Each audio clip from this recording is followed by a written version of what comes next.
The Chinese government is working to promote economic growth in a sustainable fashion, a Spanish expert has said.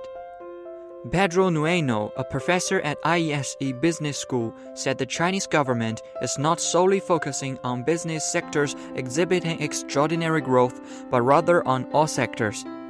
El gobierno está actuando en asegurar un buen crecimiento de China, pero al mismo tiempo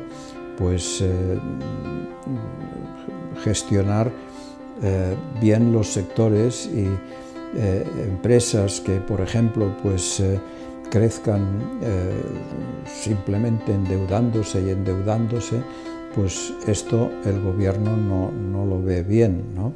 No estamos yendo a mercados que tienen un crecimiento extraordinario, vamos a mercados de todo tipo, y esto es lo que el gobierno está estimulando, y esto a largo plazo es bueno para todas las empresas también, porque es mejor estar bien distribuidos en todo el país. The professor added that business expansion of Chinese companies overseas also benefits both China and European countries.